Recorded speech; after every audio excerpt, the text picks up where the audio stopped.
और इस वक्त की सबसे बड़ी खबर ये, नवाब मलिक को ईडी रिमांड में भेजा गया। ईडी ने रिमांड की मांग की थी, 14 दिन की रिमांड मांगी गई थी, लेकिन बड़ी खबर इस वक्त मिल रही है रिमांड पर भेजा गया। लेकिन कितने दिन की अब इस वक्त नहीं, लेकिन बड़ी खबर इस वक्त ईडी की रिमांड पर भेज दिया गया है। पीएमएलए कोर्ट में सुनवाई और सुनवाई के बाद नवाब मलिक को ईडी की रिमांड पर भेजा गया है। इस वक्त की मुंबई से सबसे बड़ी खबर है, आज ईडी ने गिरफ्तार किया, उसके बाद रिमांड की मांग की गई और रिमांड पर भेज दिया गया। नवाब मलिक को एक हफ्ते की ईडी की कस्टडी दी गई।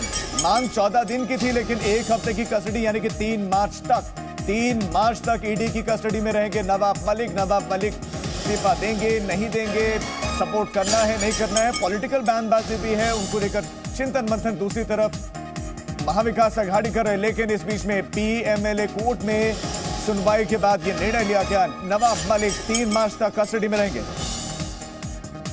तो ये बड़ी खबर आपको दे दें, नवाब मलिक को ईडी की कस्टडी में भेज दिया गया है और 3 मार्च तक यानी कि एक हफ्ते तक वो ईडी की कस्टडी में रहेंगे।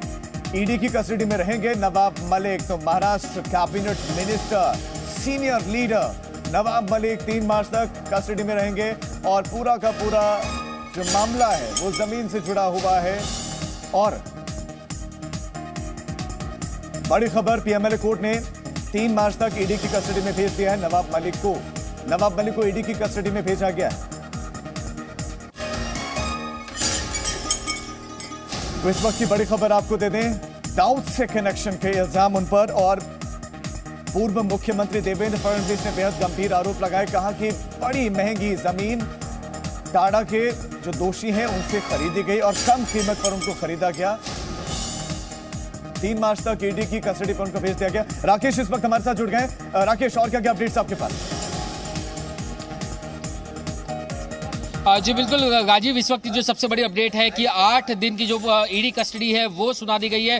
जो इससे पहले दोनों पक्षों की दलील सुनने के बाद जो जज हैं वो अपने चेंबर में जाकर के उन्होंने अपना वक्त लिया ऑर्डर लिखने के लिए। उसके बाद में जैसे ही वे अदालत के रूम में वापस आए, उन्होंने अपना फैसला सुनाते हुए 8 दिनों की ईडी कस्टडी यानी कि 3 मार्च तक की ईडी कस्टडी जो है वो सुनाई है। इसके बाद में नवाब मलिक के तरफ से उनके वकीलों ने 3 अर्जियां जो है वो दाखिल की हैं। उनमें से एक अर्जी जो है उन्हें घर से खाना मिले इसके लिए है और दूसरी अर्जी जो है उनकी दवाइयों को लेकर के है। तो कुल मिलाकर के ये अर्जियां दी गई है, जिसके ऊपर अब अदालत जो है वो उन्हें परमिशन इस बात की दे सकता है या नहीं, इसको लेकर के बातचीत वहां पर चल रही है। मेरी सहयोगी यशा जो है वो इस वक्त कोर्ट रूम के भीतर मौजूद है। हम उम्मीद करें कि किसी भी समय जो है यशा और जो नवाब मलिक के जो वकील है वो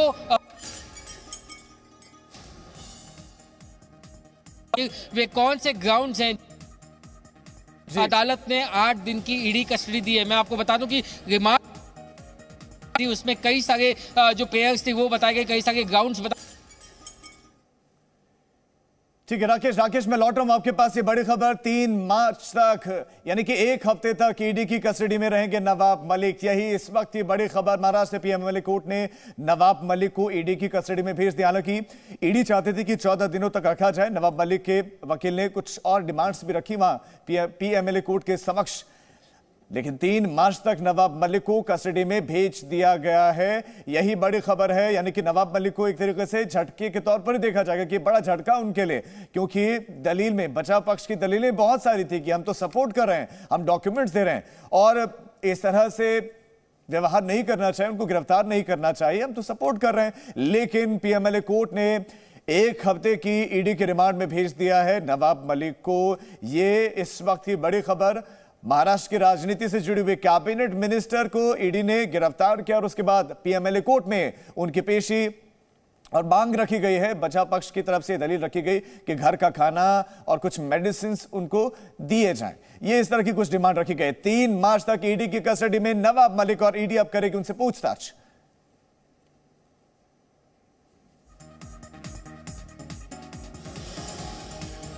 राकेश हमारे साथ लगातार है। राकेश, आप अपनी बात को कंटिन्यू कर सकते हैं। किन आधारों पर जो है, यानी कि एक बात से जो ईडी अपनी बात रखना चाहती है वो तथ्यों के साथ रख पाई है वहां पर कोर्ट में?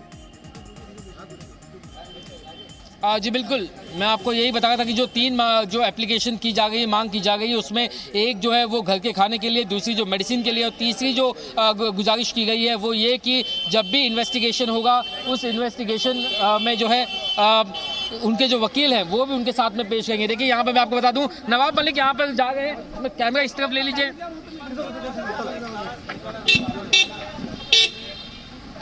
नवाब जी क्या कहेंगे?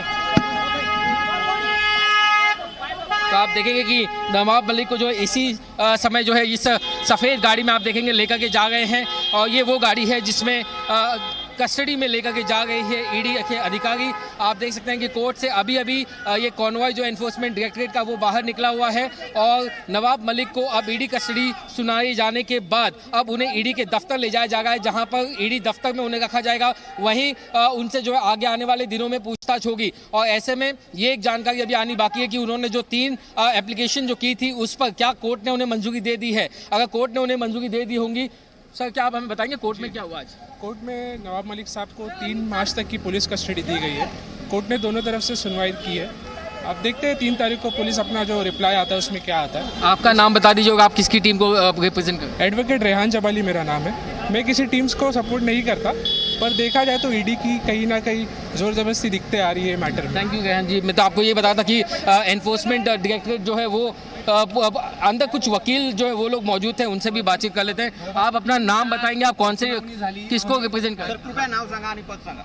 नवाब मलिकांच्या बाजूने तुम्ही उभा होतात, 3 तास जवळपास ही सगळी सुनावणी झाली, त्यानंतर 1.5 तास निकाला काय काय नामदार नवाब मलिक साहेबांच्या वतीने सेशन्स कोर्टामध्ये सीनियर काउन्सिल आदरणीय अमित देसाई साहेबांनी तिकडे रिप्रेझेंटेशन केलं। रिप्रेझेंटेशन दरम्यान अमित देसाई साहेबांनी कोर्टाला एक गोष्ट लक्षात आणून दिली की जे गुन्ह्यांचा तपासाचा दाखला देऊन ईडीने नवाब मलिक साहेबांना असंवैधानिकरित्या अरेस्ट करण्याचं काम केलंय, ते गुन्हे तो कायदा अस्तित्वात येण्याच्या अगोदर घडले होते। जब तक ये वकील जो है मराठी में बता गए हैं, तब तक मैं आपको बता दूं कि यहाँ पर अब देखिए जो वकीलों की जो पूरी एक लंबी टीम थी वो अब धीरे धीरे बाहर आने लगी है, और जो खास तौर से तारक सैयद जो उनके मुख्य वकील थे वो भी अभी किसी भी समय बाहर आ सकते हैं। तो मैं जैसे कि आपको पहले बातचीत में बता रहा था कि ये अब जानकारी जो है वो मिलना बाकी है कि उनकी जो 3 गुजारिश थी क्या उसे मंजूरी मिल गई है या नहीं मिली है। मैं आपको ये दिखा रहा हूँ, ये नवाब मलिक इनकी शायद सिस्टर हैं, उनसे भी बातचीत करने की कोशिश करेंगे।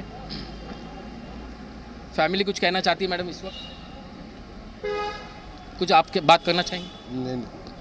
नहीं। फिलहाल परिवार के रिश्तेदार जो हैं कुछ यहाँ पर वो भी आए हुए हैं, वो फिलहाल मीडिया से बातचीत नहीं करना चाह रहे हैं। निश्चित तौर पर नवाब मलिक उनके लिए, उनके परिवार के लिए एक बहुत बड़ा झटका इसे आप कह सकते हैं। हालांकि नवाब मलिक की बॉडी लैंग्वेज आपको बहुत ही कॉन्फिडेंट दिखाई दे रही थी। वो जब अभी भी ईडी कस्टडी में जब गए तो वो मुस्कुराते हुए और मीडिया के कैमरों की तरफ विक्ट्री साइन दिखाते हुए निकले, लेकिन निश्चित तौर पर उनका जो परिवार है वो इस फैसले से कहीं ना कहीं उन्हें एक बड़ा झटका लगा हुआ है, क्योंकि वे नहीं उन्हें मान रहे थे, इस बात को का अंदाजा नहीं था कि शायद 8 दिनों की जो कस्टडी है वो अदालत सुना सकती है। 14 दिनों की कस्टडी की मांग की गई थी, ऐसे में 8 दिनों की कस्टडी दी गई है। एक अहम जो मांग नवाब मलिक की तरफ से उनके वकीलों ने की है ईडी कस्टडी देने के बाद, वो ये कि जो भी जांच होगी उस जांच के दौरान उनके जो वकील हैं वो ईडी अधिकारियों के सामने मौजूद रहेंगे। आमतौर पर ये मंजूरी दे दी जाती है, लेकिन उन्हें एक डिस्टेंस पर खड़े रहने की इजाज़त होती है, एक दूरी से, एक फासले से जो है वो इन्वेस्टिगेशन में शामिल हो सकते हैं। ऐसे में अब आने वाले दिनों में खास तौर से कल का दिन इसलिए भी अहम होगा क्योंकि कल इकबाल कासकर की कस्टडी खत्म हो गई है, और ऐसे में इकबाल कासकर की कस्टडी जो कि दाऊद इब्राहिम का भाई है उसकी कस्टडी खत्म होने से पहले एनफोर्समेंट डायरेक्टरेट ये चाहेगी कि कम से कम नवाब मलिक और इकबाल कासकर का कहीं क्रॉस इंट्रोगेशन करना है, क्रॉस एग्जामिनेशन करना है या नहीं करना है, तो उसके हिसाब से भी वो अपने आगे इन्वेस्टिगेशन का फैसला ले सकती है। लेकिन फिलहाल कई सारे जो ग्राउंड्स जो पेश किए गए थे, जिसमें गोवा वाला कंपाउंड नाम की जो जमीन है कुर्ला में, उसको लेकर के बातचीत की गई थी कि कैसे हे मनी लॉन्ड्रिंगच्या माध्यमातून होत आहे, आणि या संदर्भात जवळजवळ 9 ठिकाणी ईडीने सर्च केला। हे आज सगळं ईडीच्या वकिलांनी कोर्टात सांगितलेलं आहे की 9 ठिकाणी ईडीने सर्च केला आणि त्यातून अनेक लिंक्स या ठिकाणी बाहेर आलेले आहेत। त्यातलंच एक प्रकरण हे मंत्री नवाब मलिक यांच्याशी संबंधित आहे। विशेषतः मंत्री नवाब मलिक यांनी जी काही जमीन Presenting B News app available on Google Play and App Store. Download it now.